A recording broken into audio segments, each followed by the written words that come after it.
called Speak Up Parents, Words That Can Cultivate Healthy Children. Name calling. Now that I live with a 5-year-old and a 7-year-old, I hear a lot of it. In fact, it wasn't an hour ago that I was called a bumhead. I'm not sure what makes name calling so effective when you use the words bum or butt, but we get a lot of that in our household now. And I hear a lot of it amongst each other, and now I'm getting some of the brunt of that name calling once in a while. We would never think of calling our children names, right? It would be crazy for us to say to a child, "You're worthless." We would say something like, "You are worth it. You're amazing." We couldn't imagine if we called our child a loser. That would be heartless. We say something like, "You are a winner. You can do anything. You're incredible." And these are the things that we can think about and conceive ourselves saying to our children. How about these statements or comments? Have you ever said these out loud to yourselves or to your children? "Oh, you have a fever? Oh, we need to give you something. You're going to burn up." Maybe you've said that to yourself. How about, "Oh, you have a cut? I don't want you to get an infection. We got to put something on that." How about, "Don't go near him. I don't want you to catch his cold. I don't want you to get sick. Don't go near each other." Have you ever said that to yourselves? "Got to stay away from him. I don't want to get sick." These are common words that we might say out loud. We have lots of young children in the audience. But as they grow up, you might catch yourself saying these things. You're going to catch yourself now that you've been to this workshop. But have you ever said to yourself out loud or to your children, "You are alive and healthy. Your body is strong. It knows just what to do"? Have you ever caught yourself saying that to yourself out loud? That sounds like crazy talk, doesn't it? Yeah. Have you ever thought of maybe having that type of out loud conversation with your children? Even the small ones that we see. It may be worth it, and I'm going to explain to you why. Saying words out loud can be really powerful, can't they? It can alter your mindset. It can cause you to make different choices.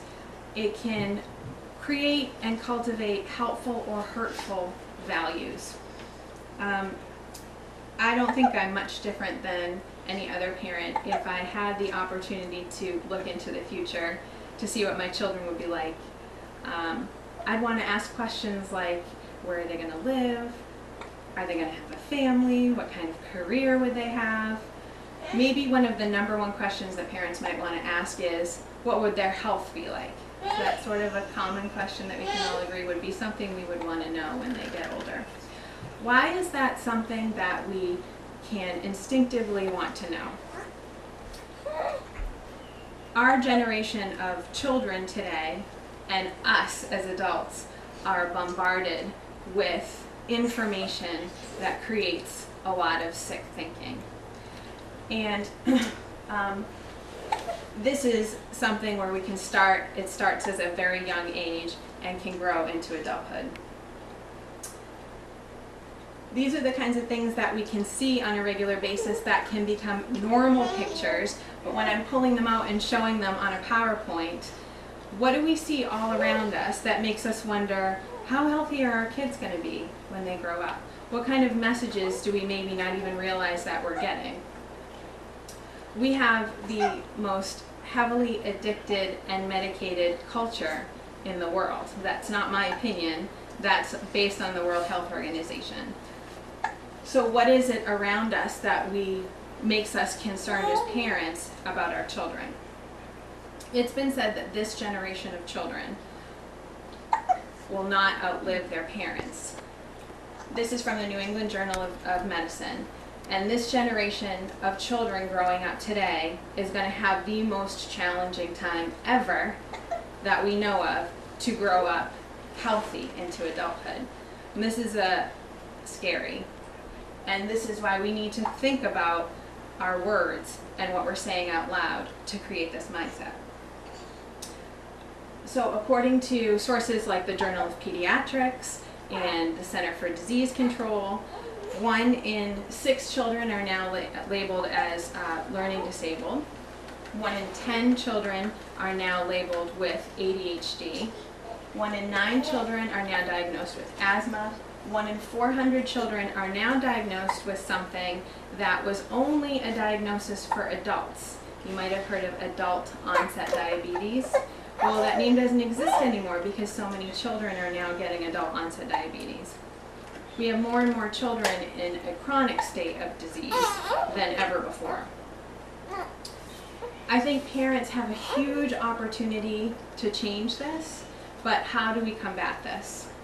So, according to Reuters, children were the leading growth demographic for the pharmaceutical industry. This was a Medco Health report in 2009, and what it said was 1 in 4 insured children were taking at least one prescription drug for a chronic disease.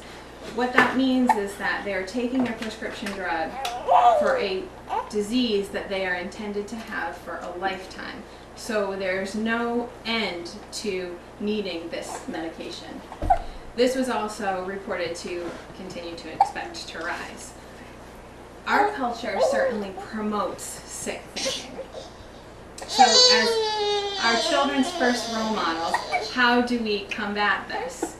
And I want to talk about really 3 things that you can think about that I think will make a huge difference in not only your lives, but definitely in your children's lives. The first is to look for opportunities.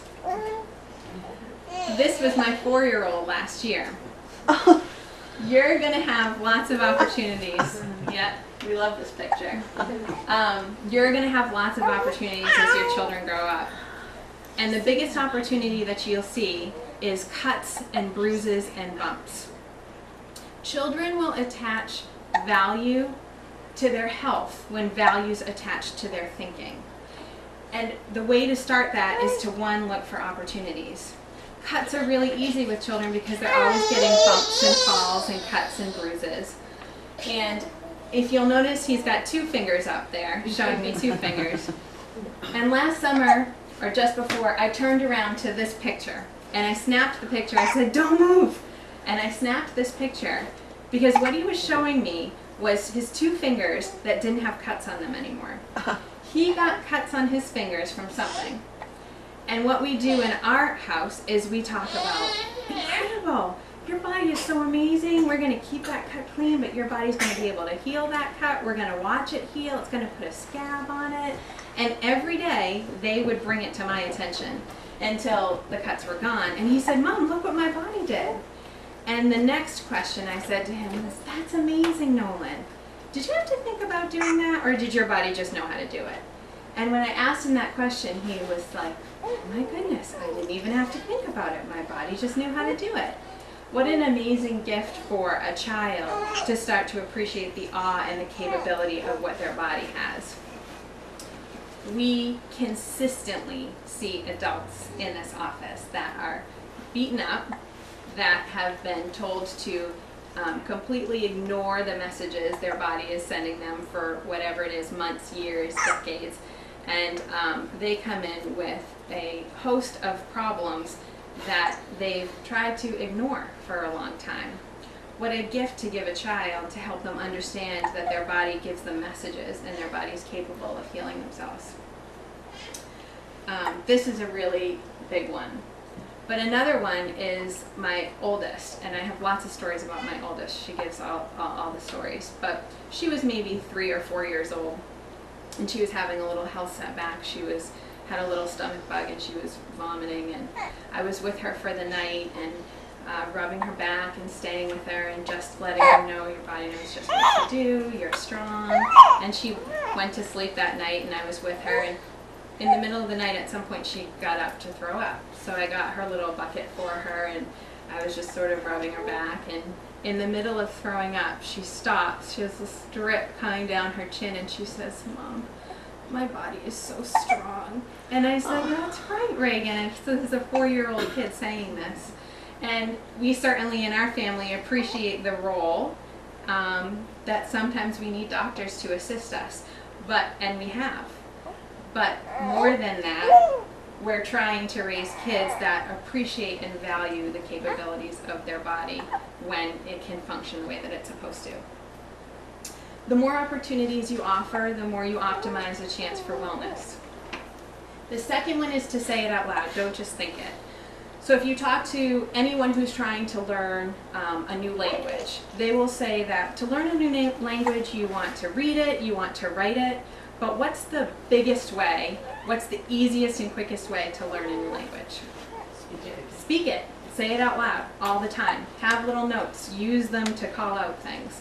So we know that saying it out loud constantly, seeing those opportunities to say it out loud, is the best way to do it. Early on in my career, I visited a 5th grade classroom to teach a science class.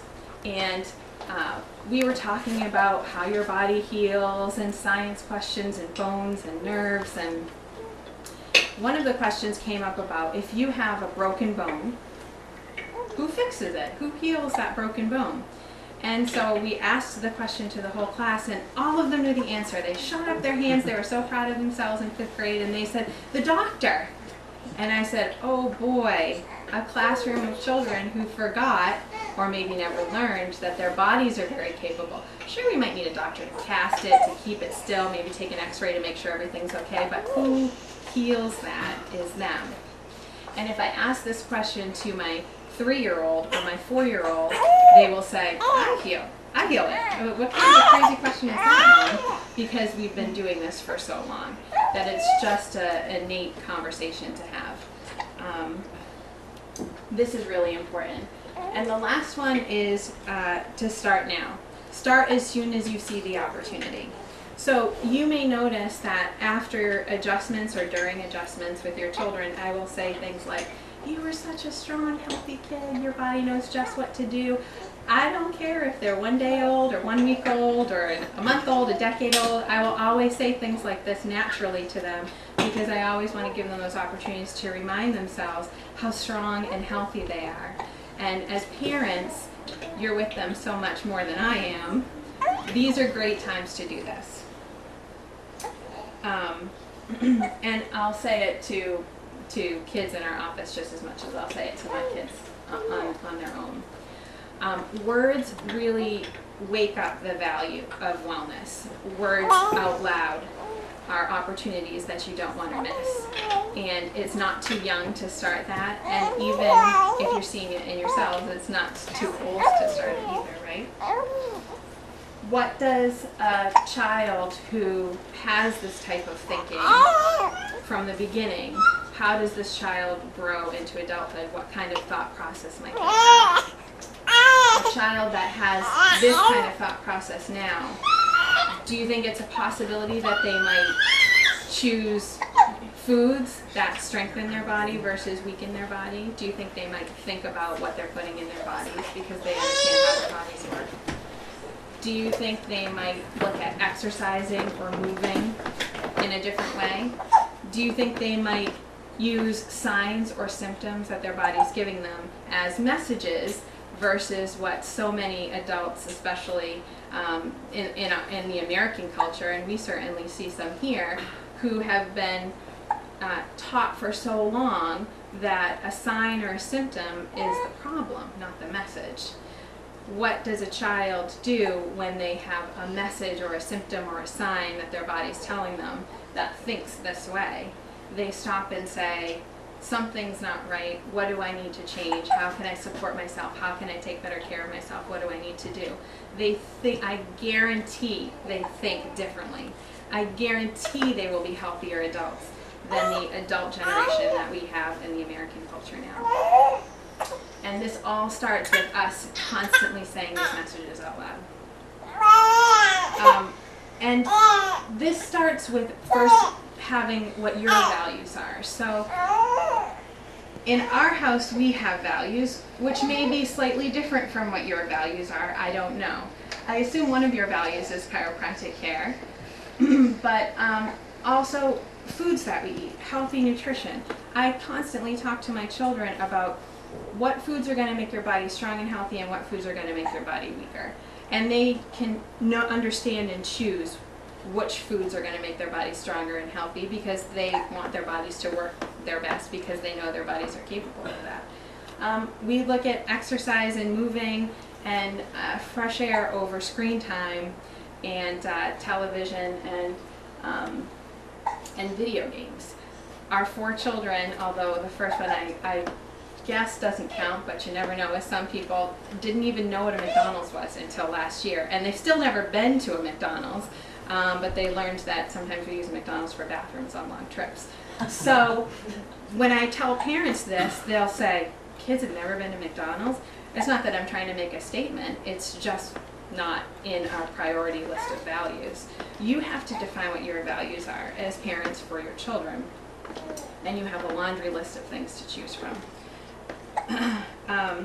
I wanted to end with a story, and again, it's with my oldest. We have lots of stories about her, but this story, she was probably about 3 or 4 years old, and I was getting ready to have an afternoon of adjusting, and I had put on this bright green shirt, and she was standing helping me get ready. And I put on the shirt and she said, "Mom, I want to wear a green shirt someday." And I thought, sure, Reagan, you can wear whatever color shirt you want. That's cute. And, I support you in any color shirt you want to wear. And that was cute. We finished the conversation and I headed down for an afternoon of adjusting. And when we came back, I couldn't help but think about that comment. And I realized what she was saying is, "Mom, I want to be like you someday. I want to do the things that you're doing." And I thought, oh my goodness, have you ever had that weight of the green shirt? If you haven't yet, with these little ones, you will, where you realize little eyes are watching your every move, these ears are listening to everything you say. When we're trying to instill healthy values for our children, we can give them consequences, or we can give them something that will benefit them, like you can have dessert if you finish your vegetables, or I'll let you watch a half hour of your favorite cartoon if you play outside for a certain amount of time. We can try to give them those. We can try to make healthy choices ourselves as parents and hope they watch, so we can choose healthy grocery options, we can exercise, we can get adjusted, whatever it might be, and we can hope that they're watching us and learning from that. But I think more importantly is that if we say these words out loud to them constantly and consistently, we're going to start to literally train a new generation, a generation of kids that right now are set to not outlive their parents, are set to be the unhealthiest generation of children. Not my words, according to the World Health Organization, the CDC, and the American Medical Association, and certainly the chiropractic realm for sure, but we've been saying this for a long time. I think if we just start speaking differently, we'll start to think differently, we'll start to act differently, and we can certainly create and cultivate an entirely different line of healthier kids. And that is the talk. So thank you so much for coming.